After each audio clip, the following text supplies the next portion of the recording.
Hello YouTube and welcome to my very first theme month. Now this month I'm going to be reviewing a lot of stop motion films because this is such a good medium of animation and I really do think that goes unappreciated. So I mean, like, I do little animation shorts with stop motion and man does it take a long time. Like 16 seconds. I was working a whole day just to make it.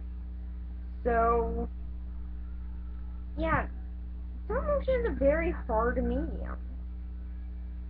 And heck, people spend like months making these movies. Like Pirates, Man and Misfits, that one took like 8 months, I think, at best. That takes way too long, but then you get a really nice, well done project. So, yeah. I really do think that this is a very unappreciated medium. So yeah.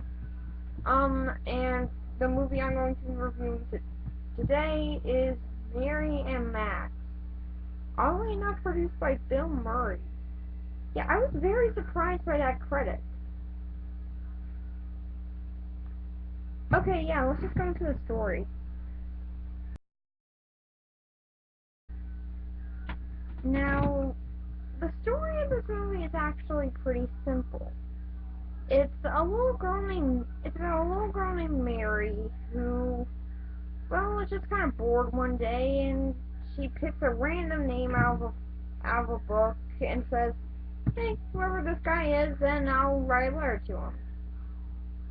Doesn't really matter if he's a bad person or not. She just randomly picks him. And then when she does, then she actually meets this man with Alzheimer's, with Asperger's, and they end up just becoming really good pen pals. Yeah, that's pretty much it, though. But what they expand on with that is just really, really clever. Like, what they do with it is just so clever.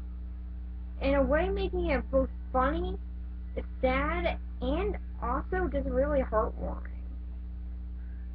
And honestly suspenseful at some points. Like, there's one point, I don't want to give it away, but one of these points with a song in it, then, yeah, that part is very suspenseful.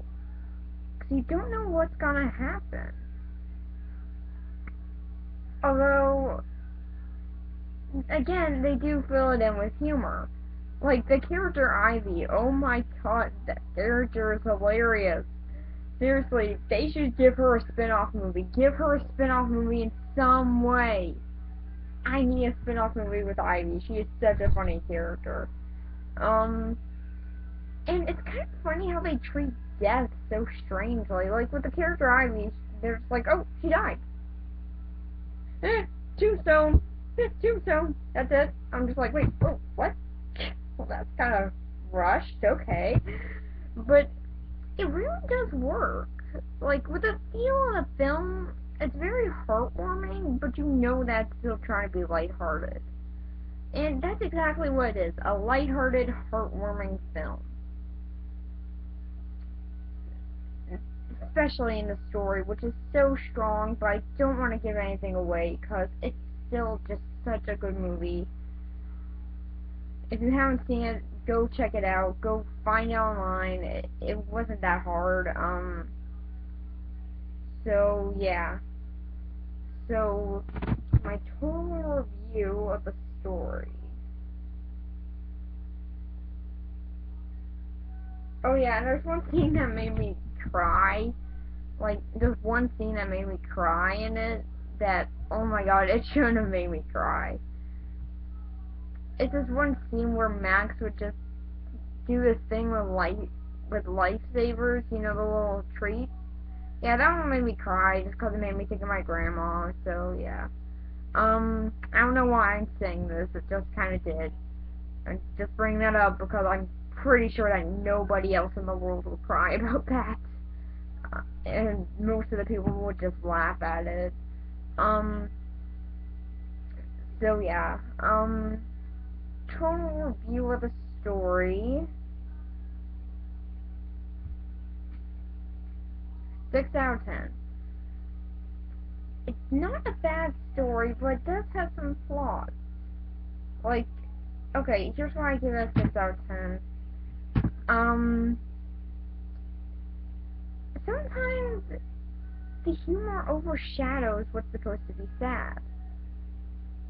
Like, when the mother in it dies, you don't feel that bad. Because she was just a very, very because she was sort of funny to watch at some point. So you don't really look at this as a bad thing. So that kind of overshadows what's going on. And with the father, his death was very funny, although they do show him at funeral. So they do show the funeral. So it's very sad at the same time. But it feels like the humor of his death just sort of overshadowed it. So yeah, I don't know if it's just me, but it feels like the humor kind of overshadowed it a little bit. And when the death actually did come, you would be completely off guard. So yeah, again, 6 out of 10. So yeah, let's go into the characters. The characters. So for this part, I'm gonna go in order for my favorites. From my least favorite to my favorite. There's the mother, who I gotta admit is very mean-spirited. So when she died, I was like, yeah, okay, she's dead. I mean, it didn't really have that much big of an impact. She does have some point in the story later on, but aside from that, I just didn't really see her point. And then there's the dad, who is okay. He's not a terrible father. He was just pretty busy, so I could get behind him. And I was kind of sad when he died. Yeah, I also was laughing. It was just a hilariously random death. Just like came out of nowhere. It's just like, meh, death. So yeah, it was just really funny. And also pretty sad at the same time, because I feel like there could have been more done with him. Mary's boyfriend and husband and ex-husband. Yeah, I don't know this guy's name. I wish I knew his name. I forgot his name very, very fast. Although, I don't want to spoil it, but his last scene is hilarious. It is just so funny and so unexpected. It just comes out of nowhere, and it's just so funny. The fish. Max's fish. They kept on dying. I know it was funny, but they kept on dying. I feel so bad for the fish. I know it's weird, but those fish I really did start to like. I was just like, oh yay, the fish are gonna live. Oh no, they died. Never mind. And also considering that they were some of the only characters that were able to comfort Max, that made me very sad. And then there's the guy who lives across the street from Mary, and oh my god, this guy is hilarious. I mean, I don't want to spoil what he does, because most of these jokes do come from unexpecting what's happening, so I don't want to spoil anything, but it's just so funny what he does. It's just so hilarious. Just like, here, a box. If you've seen the movie, then you get what I'm talking about. Like, when he just randomly comes up with a box. Yeah, if you've seen the movie, then you get what I'm talking about entirely. And then there's Mary, who, I'm not gonna lie, I wasn't that big a fan of. I mean, I could get behind her. She was likable. She was very likable, especially at the end. Because then I really got, because then I was just like, oh my god, she's finally gonna go do this, yay! But, so, yeah, she's very likable. And seeing her at such a young age, that really does help. Because then she just becomes, because then you really start to see her age and grow up and mature. So yeah, it's very nice to see that. It's very nice that they took that turn. And then there's Max, who I don't know if this guy ages. Because he looks exactly the same as he started off. But, again, likable. He was very likable. Like, he overanalyzed everything. But that was just so much fun. And he still sort of had the mindset of how he did when he was a kid, so that was very interesting. And it's all based off of a true story, so that made it twice as more exciting. And twice as more heartbreaking while watching. But Max was very sad, yet he was also very fun. So yeah, I really could get behind that character. He was very likable, very easy to get behind. But he just overanalyzed everything, and that's just so much fun. Then there's Ivy, who, oh my gosh, this character is a riot. She's my favorite character in this movie, by far. Like I said, okay, I can't really remember if I said this in the story part because, well, because like an hour has passed now because I had to go out. So, oh my god, this character needs her own spin-off. Give her a spin-off movie.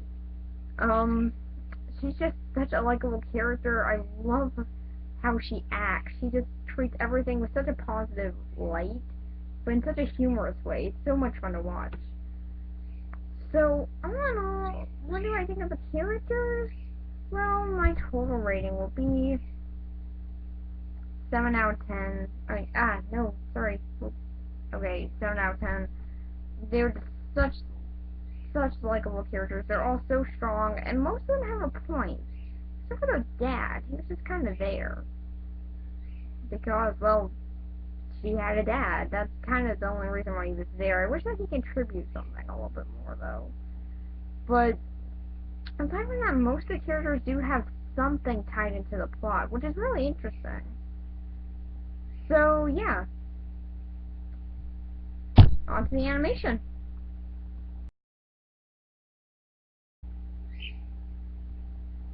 The animation. So, yeah, this one's probably on part 2, because part 1 was getting kind of lengthy. So, the animation here is just beautiful. It's all done in stop motion, and oh my gosh, you can tell that these guys put their hard work into this. It's just so wonderful to look at, just looking at it. I mean, I just loved how detailed everything was. Like, every single city, you can see, like, every single little brick.